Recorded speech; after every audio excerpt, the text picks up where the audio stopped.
इस वक्त देश में कोरोना के जो मरीज़ हैं, कोरोना का जो संक्रमण फैला हुआ है, 31 से 32 लाख का आंकड़ा पार होने जा रहा है। ऐसे में उत्तर प्रदेश की असेंबली में जो हंगामा मचा, सपा के विधायक ने वहाँ पर जो यूपी सरकार की जो पोल खोली है और अस्पतालों की जो पोल खोली है, वो देखने और सुनने जैसी है। उन्होंने असेंबली में बताया कि किस तरह लखनऊ पीजीआई में कोरोना मरीजों के साथ दुर्व्यवहार किया जा रहा है। यहाँ तक कि आम जनता छोड़िए, अभी हाल ही में क्रिकेट के एक महान खिलाड़ी चेतन शर्मा का देहांत हुआ, वो कोरोना के संक्रमित थे। उनके साथ वहाँ पर जो दुर्व्यवहार हुआ उसके बारे में उन्होंने काफ़ी तफसील से वहाँ पर बताया, असेंबली में बताया है। और वहाँ भी मांग की है सरकार से, योगी सरकार से मांग की है कि वो अस्पतालों का दौरा करके वहाँ सुधार पैदा करने की कोशिश करें कि वहाँ पर जब आम लोगों के साथ ये सलूक है। खुद वो जो विधायक है सपा के, उनका ये कहना है कि उनका खुद 4 से 5 बार टेस्ट हुआ, लेकिन चारों पाँचों बार लापरवाही की गई। आखिर में उन्होंने जो सपा के राष्ट्रीय अध्यक्ष हैं अखिलेश यादव, उनके कहने पर वो फिर उनसे उन्होंने विनती की और वो वहाँ से डिस्चार्ज लेकर खुद घर पर आ गए और स्वयं को होम क्वारंटाइन करके अपना इलाज किया। और ठीक होने के बाद जब असेंबली शुरू हुई, असेंबली में पहुँचे तो उन्होंने सारी विपदा सुनाई। तो बता दें कि इस वक्त यूपी की हालत बहुत ज़्यादा ख़राब है। कोरोना को लेकर सरकार एक तरफ अलग दावे कर रही है, अलग बातें बताती है, अलग बखान करती है, लेकिन मामला कुछ और होता है। लखनऊ पीजीआई, लखनऊ जो वहाँ की राजधानी है, जब वहाँ पे ये हालत है तो आम ज़िलों में, आम डिस्ट्रिक्ट्स में कोरोना के पेशेंट्स का, कोरोना के मरीजों का क्या हाल होगा। देखिए ये वीडियो कि किस तरह सपा के विधायक ने अपना दर्द बयान किया है। असेंबली में उन्होंने जो योगी सरकार का पूरा काला चिट्ठा खोलकर रख दिया है। लेकिन मैं जो देख करके आया हूं 19 दिन पीजीआई में, मैं वो सच्चाई आपको बताना चाहता हूं, सदन के माध्यम से उत्तर प्रदेश को बताना चाहता हूं और सदन के माध्यम से अपने सभी माननीयों को भी बताना चाहता हूं कि कोई गलत फहमी में न रहे। हम तो ये कहेंगे, भगवान से प्रार्थना करेंगे कि किसी को कोरोना ना हो। हमारे ही बगल में, अब हम लोगों के बीच नहीं है, स्वर्गीय चेतन सिंह चौहान जी, मैं 13 नंबर बेड पर था और वो 14 नंबर बेड पर था। अगर नेता सदन सुनेंगे तो आप भी आश्चर्य रह जाएंगे। मैं 11 जुलाई को दोपहर में एडमिट हुआ और माननीय मंत्री जी 11 जुलाई की शाम को 5 बजे एडमिट हुए। और अब मैं जो कहने जा रहा हूं वो दुर्भाग्य है हमारा भी, माननीयों का भी, और जो लोग अस्पताल में भर्ती हो रहे हैं उनका भी। 8 लोगों का वार्ड, माननीय जी, 8 लोगों का वार्ड, जहां 8 कोरोना संक्रमित लोग होते हैं। डॉक्टरों की, नर्सों की और वहां की टीम आती है तो गेट से ही पूछते हैं कि चेतन कौन है। तो माननीय मंत्री जी क्योंकि बहुत सरल थे, उन्होंने हाथ खड़ा किया।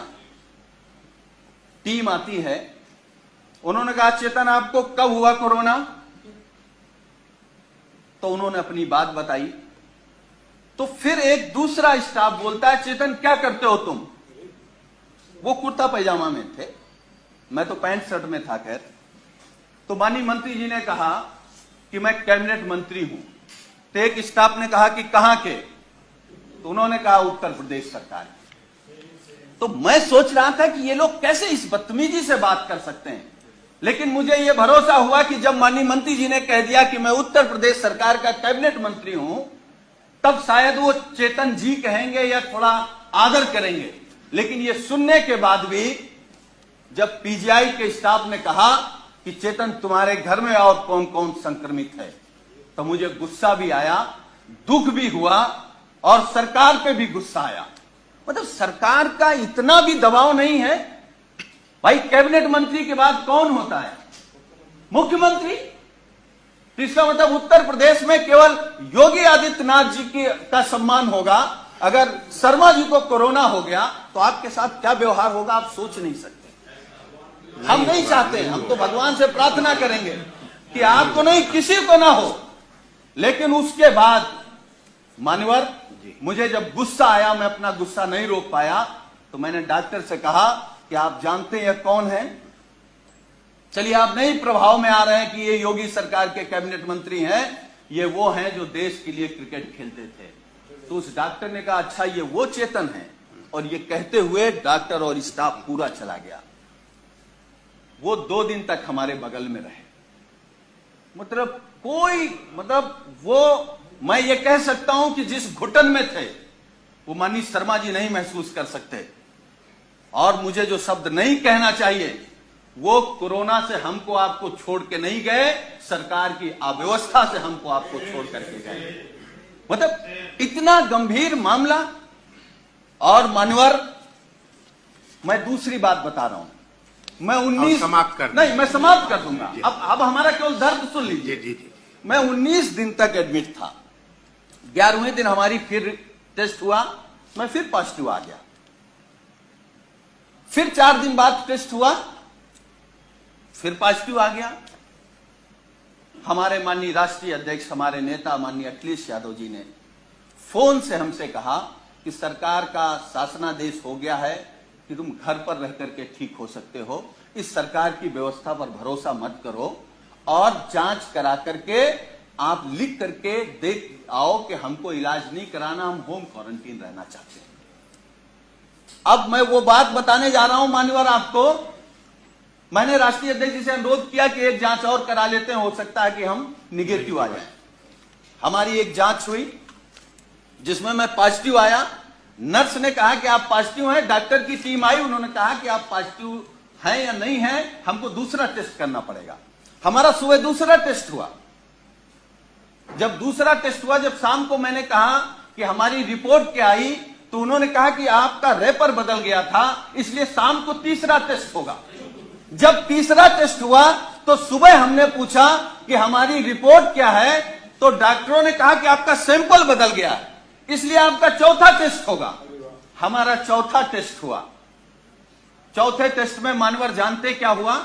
जब हमने रिपोर्ट पूछा तो उन्होंने कहा कि आपका फार्म तो वहां चला गया था लेकिन सैंपल नहीं गया है। तो हमने कहा पांचवा कर लो। हमारा पांचवा टेस्ट हुआ। पांचवा टेस्ट हुआ और मैंने लिखित में दिया कि हमको पीजीआई में इलाज नहीं कराना है, हम घर में रह करके जो सरकार के निर्देश हैं उनको पालन करते हुए हम स्वस्थ हो जाएंगे। मैं पहला पेशेंट हूं सरकार के निर्देश के बाद जो ये लिख करके आया कि मुझे नहीं इलाज कराना। मैं ये नहीं कह रहा हूं कि हम सभी डॉक्टरों पर सवाल खड़ा कर रहे हैं। डॉक्टर भगवान की तरह दिखता, हमको भी 19 दिन भगवान की तरह दिखा और हम भगवान की तरह मानते हैं, लेकिन ये अव्यवस्था आखिर कैसे?